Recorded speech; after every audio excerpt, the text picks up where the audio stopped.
I'm today's moderator, and welcome to Energy Investment. I'm here with Timothy Smith, President and CIO of Petro Lucrum, and Bate of EP Valuation. And I'm going to go first. I talked to Tyson, who would have been our normal moderator, and he sort of discussed that I would try to kick it off today. I have a firm called Concept Elemental, and it's a boutique advisory firm that specializes in communications and marketing, but I have an energy expertise that I've developed from largely chronicling the shale booms, but continuing on to this day. And so really, I'm going to talk about what I'm really focused on of late, because I've really been trying to look at energy demand. And the big story, obviously, is AI data centers. And so I've really tried to look at, what's the demand, how's it going to be met, and all that. And I sort of started this journey in earnest in January this year. And when I spoke here at South by Southwest on your venue, Marty, I had just sort of been talking about this reindustrialization that was happening in Texas, and it's going to require a lot of energy, and it has to do with onshoring, crypto, but now we have the data center story in the mix. And I'm going to throw out a lot of numbers because I think the numbers sort of tell the story better than anything. So just recently, the top four, the big tech top four, spent $100 billion in the first half of 2024. That's Google, Meta, Microsoft, and I had them written down, but I can't remember. But so that's a lot of money. And you know that Microsoft, a lot of their spend is on land and construction to do with data centers. And so I've really been trying to assess what is that like when there's not a lot of information. In fact, the Paris-based IEA, I was looking at some of their analysis, and they're like, we need to do a stock taking of how much energy this is going to require, and we're going to have a conference. So what I did was I started looking at a bunch of different sources, and some of the interesting numbers I can tell you are that like right now in the United States, our electricity growth this year was 3%. Normally it's 1%. So that tells you it's already happening. And this year alone, let's see, China's electricity demand grew 6.5%, India 8%, and global average is 4%. So there's a lot of global electricity demand, but a lot of it's coming from the United States because of all the tech infrastructure, digital infrastructure connected to AI, cloud, all that. And the big tech wants it cleaner too, which is I know Bate is going to end up talking about that some in a moment. And so what I can say is some of the numbers I've seen on what this demand looks like for data centers, this incremental demand, it's anywhere from 35 to 50 gigawatts by either 2028 or 2030.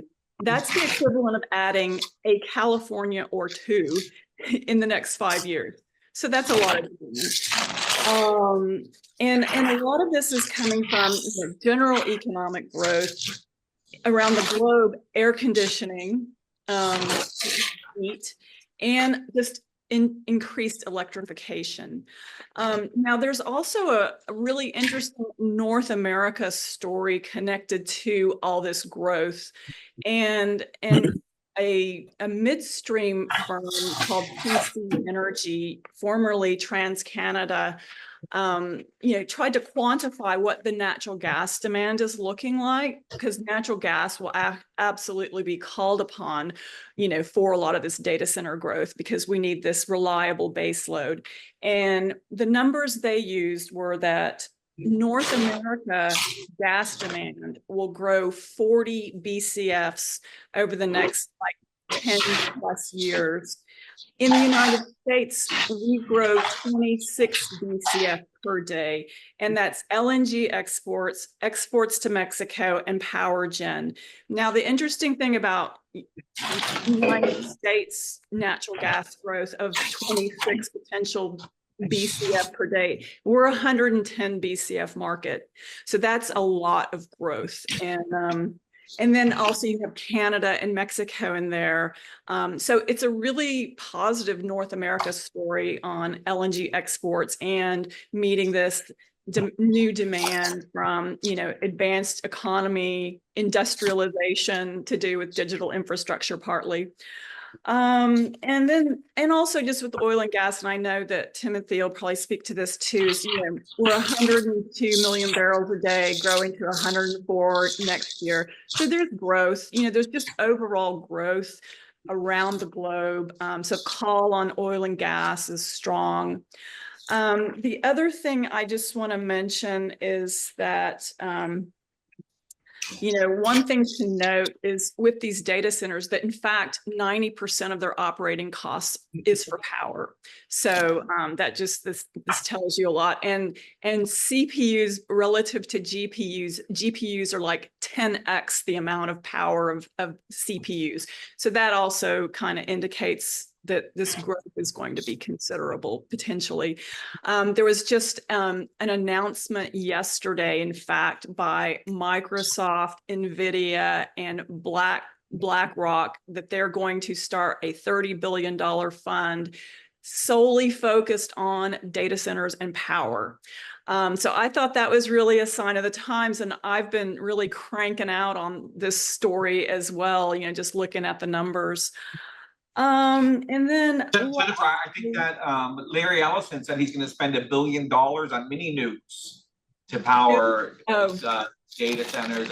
And my question is, I know we're talking a lot about the United States, but I mean, I'd assume that there's going to be worldwide demand for this as AI becomes more popular. I mean, everywhere but maybe in Europe, who doesn't have any energy. Yeah, well, that's a really interesting thought, but what's happening though is it's starting here, and there's a lot of reasons for that, and I have something coming out the end of October that kind of speaks to some of this, but we're number one. Other markets, Europe's a little more patchy because of the power requirements. Middle East, there's activity. In fact, in that $30 billion fund, there is, I forget which country, but it's, some big backer that's connected to all this because they want to do what we're doing, but a lot of that money is going to start here, because we're kind of like, we have this amazing resource from oil and gas that we've developed because of shale. And I've talked about this quite a bit in the past, and renewables are going to, pick up some of the slack. Nuclear, a little bit. There's not a lot. There's like 2 gigawatts coming online in the next 5 years of nuclear. And everyone says, yeah, there's, modular nuclear, and that's going to take a while. Meanwhile, there are the sort of micro modular as well. So there's a lot of new developments to try to get that clean baseload. But the one thing I did want to mention is, I talked about this probably 2 years ago. I was seeing this, and this really was a Texas phenomenon slightly, this sort of hybrid world of decentralized approaches and centralized approaches, meaning centralized being on-grid power, like utilities and the grid, right? And then these off-grid solutions that are happening increasingly more with Bitcoin miners, industrial users going behind the meter, and the hyperscalers also like buying their own nuclear power plant. I forget. It was Amazon bought a nuclear power plant. So you see just a lot of, firms really trying to secure energy supply, and it's going to be really interesting. There's going to be a lot of need for, some regulatory understanding with the various regions and things like that. So a couple of comments. We're here in California, and I have to say that California's energy production, I'm gonna say it's about 15% less than it was in 1995. I think it's mostly exported. I mean, I think, you know, we know that Texas is the leader in renewable energy. I think even with all the solar that's been brought on, that California still is losing. And I'm not sure, and maybe some of the Californians in the audience can address it. I think that Oregon made hydro illegal a couple of years ago because of salmon, and I'm thinking that Washington State has gone or is going in the same direction. I'm not sure there's the same demand here in California to eliminate hydropower also, but I think that's going to happen. There's renewable. Plus, you know, dams are extremely expensive to maintain, right? There was that disaster, was it in Indiana or Ohio a couple of years ago? So there was another question here from the audience. I just wanted Maureen to ask it. Maureen? Yeah, a question for Jennifer. I was kind of curious as to get your view on like water, because that's a resource too, especially related to the data centers. As my understanding is that you've had some tech figures buying up large quantities or access to water, and you mentioned the Middle East, and so that kind of thought to myself. You're talking about like hydrogen or? No, water, more to cooling down the data system. Oh yeah, right. Yeah, so that's my question there. And then two, you know, someone had proposed to me a flight. I sat next to someone who worked for a space company.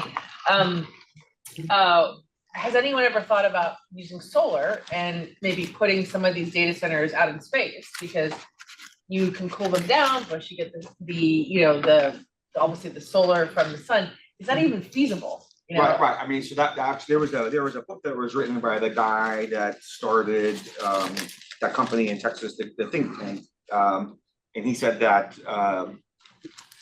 that putting solar power plants on the moon is a thought in China is trying to accomplish that. But Jennifer, any comments on the question? Yeah, so I haven't really been focusing too much on solar and space because there's so much challenge on Earth for the moment. But what I can say about water a little bit is just that, yeah, water's an issue. Water's an issue in Texas for all kinds of reasons in all kinds of places. But the other dynamic you have going on with data centers, and I was at a crypto mine this summer, and I saw firsthand this, you know, immersion cooling where they use oil instead of, you know, instead of fans and things. So I think, you know, there's going to be more focus on how you do this in a real circular economy kind of closed loop fashion. That's happening, has to happen, you know, because you cannot, you know, you can't add all of these gigawatts and use all these resources and compete with society and other commercial and residential users. So you will have pushback on that. So there's going to have to be innovation in water alongside that. Absolutely. The book was George Friedman, who started his platform. I'm sorry, Jennifer, come on. No, so I mean, that was all I had to add on that. Yeah, I think this cooling issue is a tremendous issue. So I was reading that a ChatGPT query is about 5 times as much energy as a Google query. Yeah, so 10. It's 10. 10. I even heard it was higher than that, but yeah. Yeah, it's very, very power hungry. And, you know, I know some coders that are working in it, and we have this discussion all the time.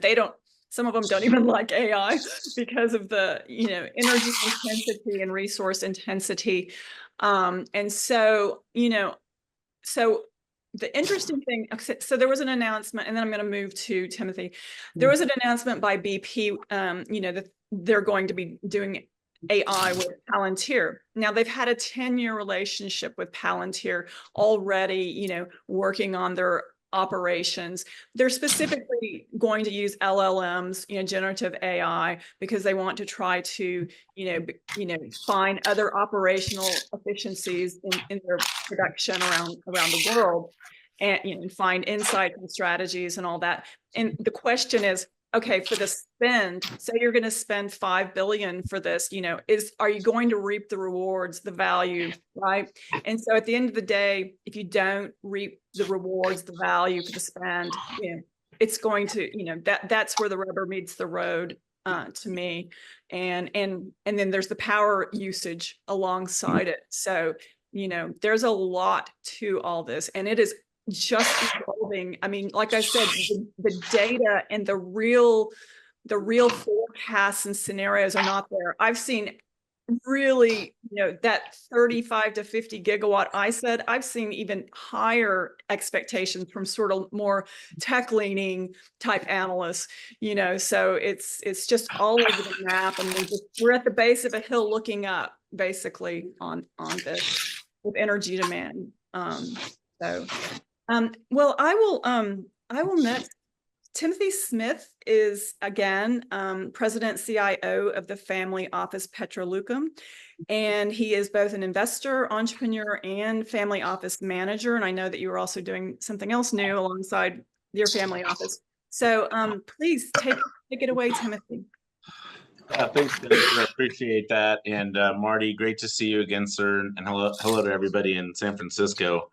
A lot of my family is actually originally from the Bay Area, so a lot of people don't know that, but great history there. Thought you had some great opening remarks, Jennifer. I was actually going to touch on this because we're an all energy group, although the family's history is heavy in the oil and gas side of things.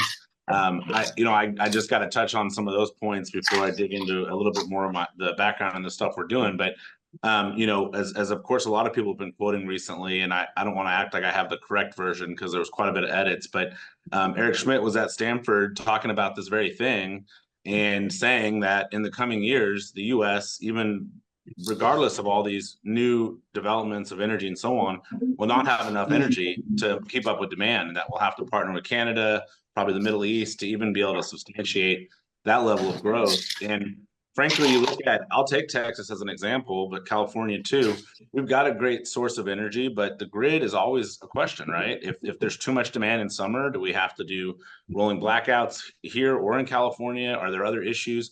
So if we're already dealing with those issues, how are we going to substantiate, and I don't remember the growth rate you use, but if 1% is of the global demand right now is data centers, and it might go to 8% by 2030, well, how are we going to keep up with that, right? What investments are being made to expand power generation or grid resiliency? So those are themes that we are paying very close attention to. We're more private equity in nature, so we're typically looking at operating companies or assets, but we're taking a very keen focus on a number of things around the electric utilities. We're looking at service businesses, technologies. We're buying drone companies in the space, and so on. But an energy transition continues to be a big theme for us too. So I'm happy to kind of unpack a few of those things. That said, oil and gas is tried and true. Now I'm a big believer in an all energy future and efficiencies coming to bear. But you really need all of these sources to make that work, and certainly to even keep up with this incoming demand that's heading in that direction. So just wanted to touch on that. As we have time, I'll unpack a little bit more about what we're doing specifically around energy, but that's kind of our high level perspective. By way of Petro Lucrum, it's a G4 single family office, roots in oil and gas and agriculture. Since the unconventional shale boom kind of created additional liquidity and dealing with some generational issues, we've been going through diversification since I became president in 2016. That's really been two distinctive directions. One, looking at alternative investments for preservation of capital and fixed income generationally, more of a passive allocation for us, and then continuing to do a lot of direct deals, which Andrew, I think it was in the last panel, love those comments, because that is actually a big theme of ours where we're focusing on co-investment. For us, almost entirely within the family office ecosystem, but certainly dealing with fund managers and looking at direct exposure opportunities there, or becoming an LP and then getting co-investment opportunities, particularly in areas that maybe we don't have that internal expertise, I think is a really brilliant move for family offices. So that said, let me go ahead and pause and allow us to introduce our other panelists, and we'll go from there. Actually, I want to jump in here. One question with Timothy. Timothy, are you looking at MLPs? I mean, it sounds like you're doing like private style MLP investment. We're doing both direct deals and public markets. We're bullish on all utilities right now. We think that is going to be one of the biggest asset classes for the next 5 years. We're also very, very big on infrastructure, which I know is outside of this to a certain extent, out of this panel. But we were pushing infrastructure as a real asset, and even at the service and technology enablement perspective, very heavily in the last 2 years. You probably remember from my comments at Art Basel last year, but the of course BlackRock, others are now acquiring like GIP and other things. Infrastructure is going to lead this path, and data centers are a part of that, right? So we're looking at all those different themes, and we're approaching different asset classes to do that. We're also looking at secondaries to get exposure to other even energy assets that, you know, bigger institutional investors are divesting. You know, right now, as we all know, you know, fossil fuel is not getting any love from the street in terms of valuations or from secondary markets. So there's great opportunities to get yield and value, particularly if anybody accepts the general thesis that power demand is going to surge. You know, I just want to add to that that's absolutely right. The midstream sector has done remarkably well in the last year and a half even, and they are a huge beneficiary of this demand, especially in natural gas. And just because and they have a lot of competencies tied to, you know, hooking up to utilities and all that. And so it's really going to be interesting how you do this more efficiently. But I absolutely, yes, upstream benefits, but midstream benefits a lot from this. And I like midstream as well, just because of, you know, the toll road model and all that. But so I mean, I love what you guys are talking about, kind of, you know, ask the question with the huge demand, you know, will more corporations have to have, you know, almost on-premise energy facilities, right, to be able to supply them with this demand that they're, you know, growth? Because I'm not sure from an infrastructure point of view, Timothy, if the wires can take supplying, you know, a lot of wires going to be built or new methods of transmission of energy, right? So there no doubt they cannot keep up with it if we're talking about any significant baseload higher than where we're currently at, unless, I mean, I'm not the expert in the grid or what type of power generation investments have to be made, but that has to be done. And we've got a lot that came off the Infrastructure Act. We got a lot that came off the Inflation Reduction Act that are benefiting these things. It's still not enough because nobody factored in AI generation surging like it is. And if you go from 1% to 8% of global demand in the next 6 years, I mean, I haven't looked at the history of any surges like that in industrialization, but I'm not sure how we'd be able to keep up with it, really. I think there's potentially even a black swan event that could occur there at the intersection of power demand and not having enough as these things really start to take shape and creating a lot of dependence on it. But that's another story. yeah, I think most of the expansion that was funded was really for like a thimbleful of energy to supply for EVs, right? Well, and Jennifer didn't even touch on that. You got EV demand. I heard her say blockchain, definitely here in Texas, a lot of baseload on that. And then AI data center. I mean, you put all that in on top of a aging utility grid, you know, that needs substantial investments. I have another question from the audience. Yeah, so what a political change now for those people that kind of laughed at the guys who said, I'm going to watch TV and the wind's not blowing or the sun's not shining. But now suddenly natural gas is big. But I wanted to get a comment here from the New York University Dean of Valuation. What is it, Asmat Dameron or whatever? Hopefully I didn't butcher his name that bad, because now he'll butcher my name in his lectures. But what happens is that he says one of the biggest things about AI is cost. And so in many of the companies, especially those with thin margins, can they raise the prices? And he was talking about more to the consumers to make up for the cost of AI. But more important, he said, if everybody has AI, nobody has it, because you haven't gained any advantage. Each guy had to add all of his staff, but they're squeezed on their margins. And I thought that was pretty interesting comment. So I'd like to hear your thoughts on that. So I think I'll touch a little bit on kind of the data center issue. This is back to valuation. My firm does intelligence and asset valuations for financial entities, operators and partners. Basically in the energy space. So we value assets, put a number on them, and you have an echo in your room for some reason. Is it better?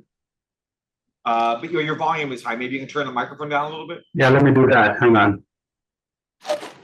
Perfect. All right, is it better? Yes. All right. So I think part of the issue with the data centers and Bitcoin miners, I'll touch on that first. My first part about touching that first. We've actually done a lot of work this year trying to connect operators with Bitcoin miners. I've talked to a lot of my clients, trying to get them to accept the idea of having a Bitcoin miner on location. And some have. But the issue we ran into was not so much accepting the technology or just, the idea of the science coming in. It's really the idea of revenue sharing. A lot of the Bitcoin miners are scrappy and small, and most of the operators we have are established companies, relatively speaking. And they don't want anybody in the location that is not financially, well supported. The other issue is that Bitcoin miners want to take gas for free, ship off free, and pay you on the back end in Bitcoins. Well, one of the CFOs said to me, Bate, I like the Bitcoin mining, I want this gas on property, but I cannot give them free gas because I have royalty owners to deal with. I have operating partners to deal with. And I have the revenue from Bitcoin in the future to all of these people, right? So the one an outright sale of gas, which a lot of Bitcoin miners were not willing to buy, didn't have the cash to buy gas, especially as gas prices go up, it just prices them out. That's one. The second issue on data centers is that a lot of the larger oil and gas companies want data centers on location. Because it's a larger companies, well endowed, well financed, and with some long-term operations. And so they're actually looking, right, for investors in the data center space who have connections to oil and gas companies. Because a lot of our clients have told us they'll take a data center any day over a Bitcoin miner all day long. Right, it's a more stable operation. They have the power, they have the gas, and they can build a development plan around a data center. They cannot build it around a Bitcoin miner. So that's the first issue. So the success of them on the Bitcoin side, I think we lost video, and on the data center side, not so much on the Bitcoin side. So that's one. On the E&P side, I'll touch this on the upstream just a little bit. As you all know, upstream investment has grown since COVID. We're almost back to 2017 levels, but not nearly enough, right? Most of that is internationally. In the US, investments in the upstream has been mostly by the major players buying up smaller companies. And that has been focused on very specific basins. The investment space that is available in the upstream is the $50 million to $150 million space, right? Companies need to be set up to explore out of favor basins. Prices are good, gas prices this was not great, but it's not as bad as it used to be. And so if you're looking to invest in the oil and gas space, think about sponsoring companies in the $50 million to $150 million space. That's really where there's no support. All big banks that are left want to fund some of the bigger capital market intensive deals, right? So the small guys just have no love. Right? If you're under 25 million, the pay of those guys. 50 million to 150 million to capital available for those guys. So that's a really big space to invest. Now, coming to the issue of renewables, I would say that if your money to invest is not ideological, in other words, the money you have is not simply for solar or simply for wind or simply for geothermal, then there's room to invest in this space. And I'll give you 3 examples. We know from practice that it is difficult to stand up a solar project from scratch. There's regulation and there's the issue of access to the grid. What we have seen recently is, for example, Excel Energy in Minnesota has the Sherpa plant, right? Rather than the emission of the plant, they're setting up or they're co-locating a large solar farm next to this plant. So as the plant sheds load over the next 5 years, the solar plant will increase its base load to run up, right? But the key here is that the plant is being used as a plug-in for an existing grid. The solar company does not have to renegotiate contracts to a grid, doesn't have to do it for customers, because they will essentially take over by Excel's customer base, which is far more lucrative for both parties. And so the investors in this solar plant have to be comfortable with working with a power plant for the next 5 or so years and keeping that plant and the plugin available for the foreseeable future, right? That's what I mean by ideology. If you're okay with providing energy to car consumers, and you want to put a solar plant, Plant, great. If you're not willing to do that, then you have to stand up a solar project from scratch, and that takes a lot longer and it's a lot more expensive to do. But further cases of a similar thing happening, right? There's a solar plant in Cleveland, Ohio. It's a 100-year-old plant, and it's been scrapped solar farm and a battery storage facility, right? And they're building all of this on the site of a previous chemical plant, right? Which many investors want to do. So my point with the opportunity to invest is you have to think outside of your specific thing and ask yourself, who can I partner with to get that project off the ground? Now, let me touch a little bit on LNG. I think this came up before. The US and Qatar have been leading the charge on LNG. And if you have a couple of spots to which I've been, the place is busy, right? Just LNG facilities are coming up, ships up, to uptake this product.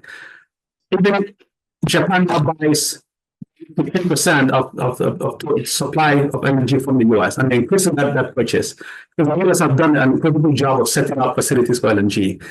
Behind them, the week after and the US, there's a peak.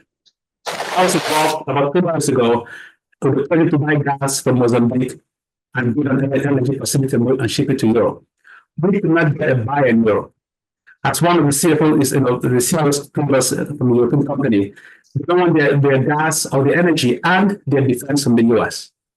But that was pre-Ukraine, right? At the time, Russian gas was flowing freely and cheaply. Now, they're happy to take gas from US-based companies. And it has been over the past couple of decades just a story in exporting gas. BP is a primary buyer, so is ENI, and so is Total Energies. But Mozambique needs and is asking for, I just met with some of the guys at Gas Tech in Houston this week. They're looking for smaller companies, not the super majors, to take on projects that are small, too small for BP to handle, but quite profitable. Because the company is proudly trying to build up its infrastructure to take on the space that has been left by Russia and the whole invasion of Ukraine, right? So the market is shifting, and energy is becoming a bigger mix. Energy speaks, so in our space. So that's another area of opportunities to invest. I'll stop there and we can take some questions. I don't know. I think you might have alluded to it, and again, Bate, we're still having problems with your volume. It's too high, but you might have alluded to this whole storage problem of oil in Russia that's evolving, and I think the whole aspect of energy storage continues to be a big issue. I don't know if any of you have any comments on energy storage. Well, I know that in Texas, there's a lot of energy storage projects on the books, but a lot of them won't get built because there's constraints on how much can pair with renewables and the equation working back to the need for baseload and natural gas. Just as an FYI to do with, the idea of just throwing on more renewables. I mean, the IRA legislation, kind of put kerosene on renewables in a lot of respects, and the interconnection queues are huge. Like even in Texas, it's like 1 to 2 years to get on, to get on the grid. It's longer in other regions like PJM and MISO. And in our market with batteries, I mean, we have a freer market relative to other markets, which are capacity markets, and they're helpful, but it's not going to be as big as you think it's going to be right now. I mean, things can change, technology can change, but it's not the big story to me, frankly. But I wanted to ask a question of Timothy and Bate if they were seeing anything like, with this M&A activity, and we know that a lot of the tier 1 has all been shifting around, the Walmart's buying Pioneer and all this.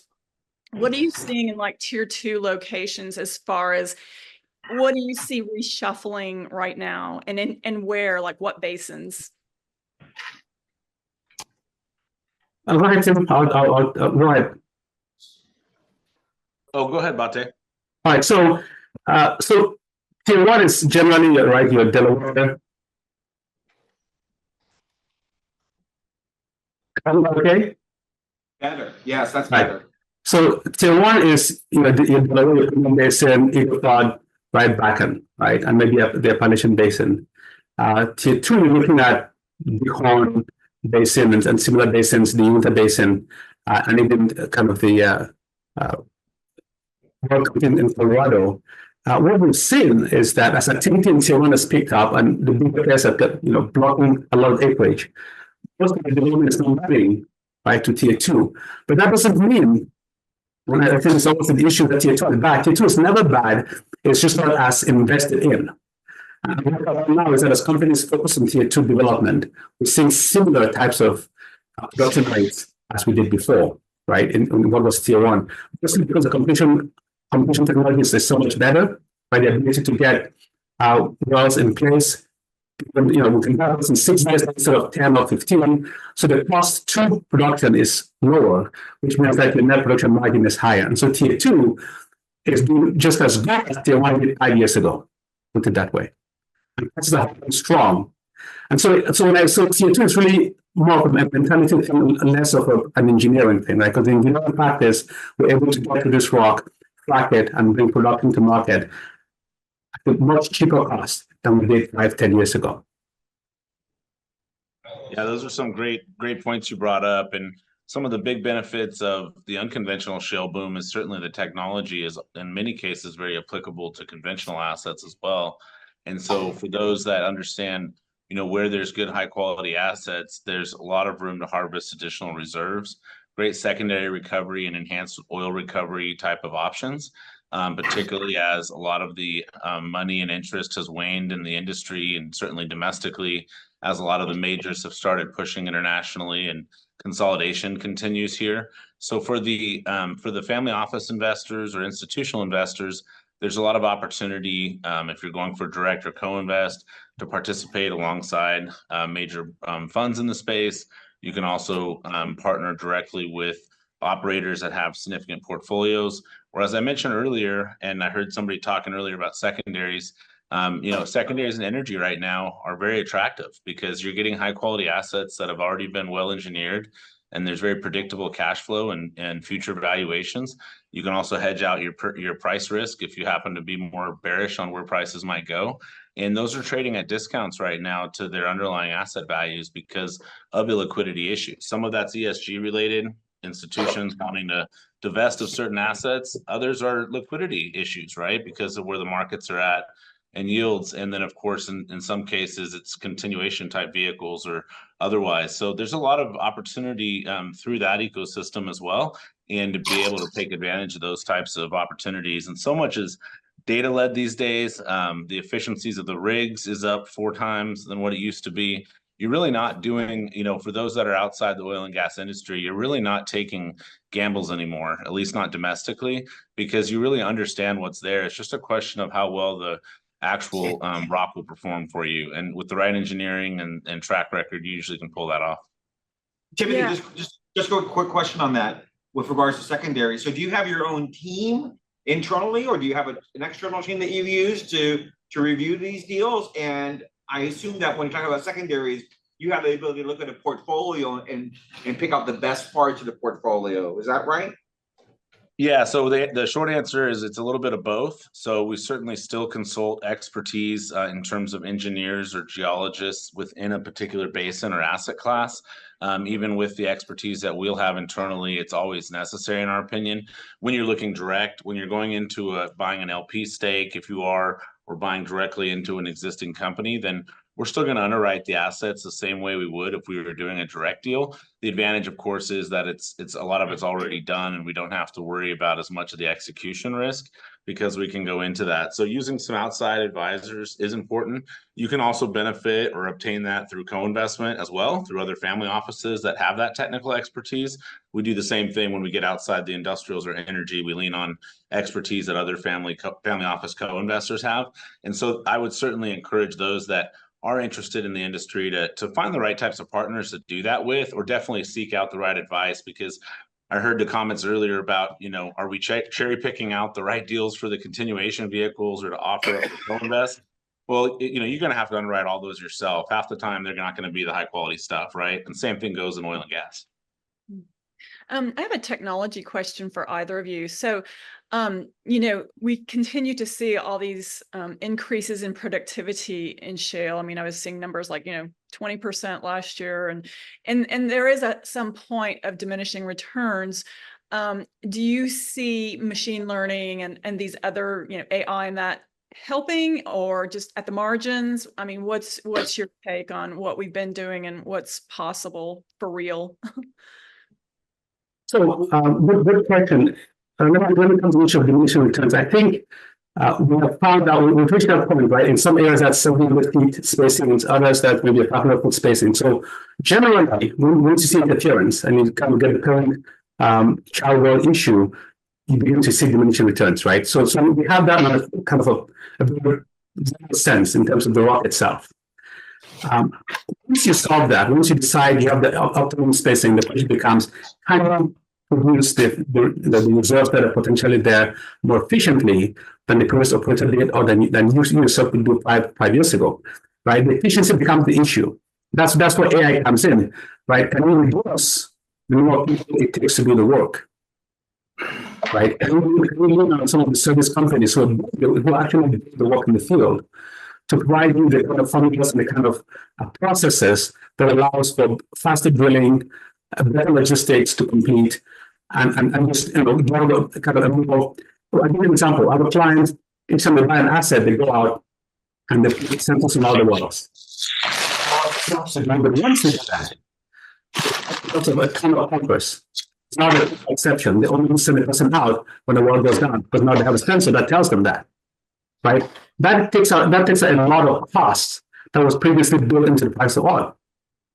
And so they can take a marginal asset, big technology, put some of the AI predicting failures ahead of time, and have their guys on location before failure occurs, because you can see this, you can read the science a little bit more, you can look at the history of those wells and get a sense of how many wells will go offline on any given week and have guys ready. So you can have two guys take on a large asset that 20 guys used to run, because they have to be there every single day. That's a lot of overhead out of your profit margin, right? And so, yes, so AI is helping in that regard with sensors, with analysis, but also the understanding at the front end that you need to make the investment necessary to get to the point where AI can actually help you. I think that Darwin Ling in our next panel is going to address that kind of this merger of drones and AI and robotics and AI, and so hopefully Darwin will be dialing in. Can we get closing comments from you guys? Just things that we should be considering. And the next, the guy who opened up this, Julian, who opened up our discussion recently today, was talking about how he thinks energy is underpriced and there's going to be a movement towards energy, and I think Tyson also kind of echoed the same thing. So maybe you guys have a 30 seconds to a minute of what you're really looking at hard in the energy space, and then what you like about it. So go ahead, Bate, and then Tim. Sure. Yeah. Energy is overpriced. That is true. It has become overpriced to the consumer, but energy is undervalued for those developing the assets. Because some assets, you cannot sell, you're not getting the price you really want for it. Natural gas should be a lot higher price. It is not. That's because it's abundant and it's not as mobile as oil, right? So it's not that needs to be done to get natural gas to be mobile. Having said that, I think looking forward, we should ask the question, are we really at energy transition, or is it still energy addition? And I bring this up because there are a lot of energy deserts in the US and internationally. We still need all sources of energy, right? And so we want to stand up tall. We need oil and gas to continue to pick up the base load, and that energy only gets pricier as more people demand access to it and gain access to it. Great. Well, thank you guys so much for having me on, and really great conversation. Both the panel before and the panel after seemed to work very well with us in that sense. I think that the key right now, in my opinion, right now, if you're looking at the oil and gas side, gas is certainly price low, very abundant.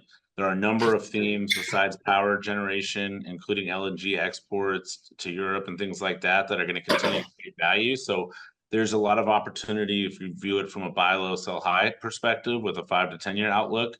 infrastructure, any of it, right? Take and pay contracts. Jennifer, you know, you love the midstream. I love the midstream. Broader energy transition related assets, and really anything grid related, in my opinion. If we're talking power gen and grid related, you're making good returns in the next 10 years. That's my opinion. So thanks again, guys, for having me. Back to you, Jennifer. Yeah, so I just want to say, I do think there's this opportunity with things touching energy with all of this new era infrastructure, if you will, semiconductors, advanced manufacturing, data centers, all of it. It's all going to require power. So I think there's a lot of opportunities. Now, yeah, there probably is going to be some rotation back to energy. I think that's what you're referring to, because there's been a lot of momentum in big tech and all that. And at some point, you know, reality has to hit. The one thing that I have concern about with all the big tech outlays is the inflationary potential with this and the competition amongst other asset classes. That's something that kind of, you know, as I look at this demand and I see what that means, that's a lot of money sloshing around all over the place, land, construction, you know. So is that going to make the Fed have to dial things back? You know, so it's just, you know, it's a lot to watch, and I think you just have to do due diligence. But I think we have a fantastic opportunity in North America and the United States especially, and this trickles over to the rest of the world, you know, because when we're in there producing energy, it's beneficial, as we've seen with Europe. That would my end. That's the end, Marty. Fantastic. Well, thank you so much. Great job.